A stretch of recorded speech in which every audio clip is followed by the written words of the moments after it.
Hello crafters, today I'm going to be showing you how to make this wreath. So before you even start, can you please like, comment and subscribe? Thank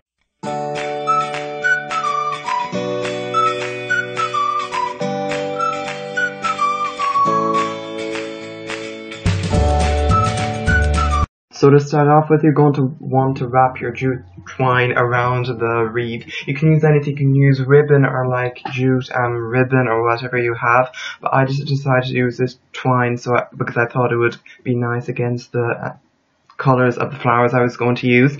So that's why I did that. For the first flower, you're going to get a strip of felt and you're going to fold it in half and then stick some pins through it so it stays folded and you don't cut through it. You can cut through pins with scissors. And then you're going to cut through this, and you can see how I'm doing it. I'm not cutting all the way into it. There's just about like half a centimetre left at the end. So I'm just going to do this all along my felt piece. For the second flower, I'm going to do kind of the same thing, but I'm not going to fold it in half, and again I'm leaving the bit of a border.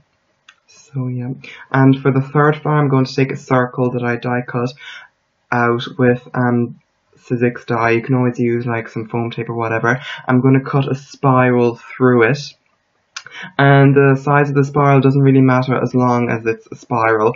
I try to keep mine as consistent as possible, but a bit of variation really makes it interesting at the end of the day. So you really do whatever you want, and you just leave a little circle at the end.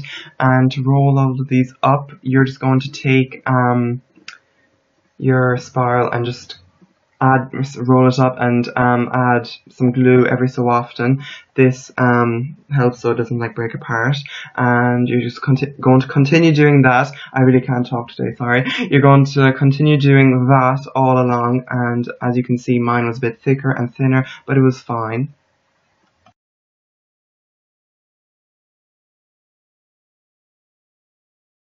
You're going to stick the little circle to the bottom of the flower using quite a bit of hot glue, and there's your first flower, and it's a very nice flower, and I just decided to add a little bit of hot glue because mine was kind of coming apart. Here are some other flowers I made. There are tons of tutorials online and in books that you can follow to make flowers like these. And now for the leaves, you're just going to cut different shapes from felt. You can use these squiggly leaves or just normal leaves.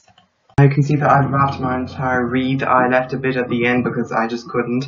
And now I'm just going to get some ribbon and I'm going to attach it onto my wreath so it hangs. At the end of the day you want a wreath to hang. And I'm stuck some pins into it at the back just so it would stay like that.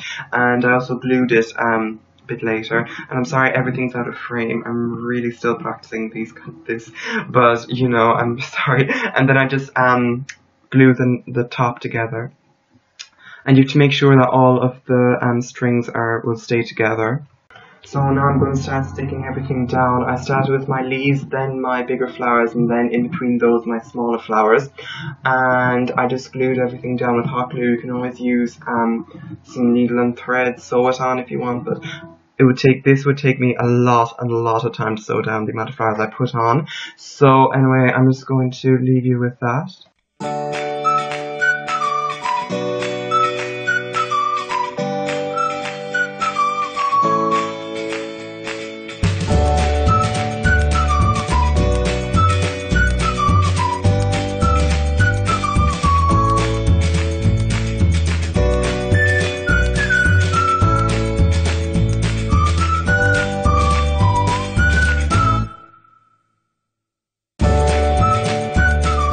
I'm just going to add some pins. These are little pearl pins, sewing pins. I got tons of them and I really don't use them.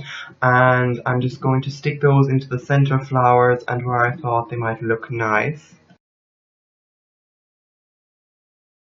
And that's it. Of course, there are tons of variations. I will be doing more of these wreaths, so if you want to see those, please follow my Instagram and you will see them periodically. And thanks so much for watching. Please like, comment and subscribe. It will mean the world to me. And tell me down below if you'll do this and if you have any ideas for this project. Thanks.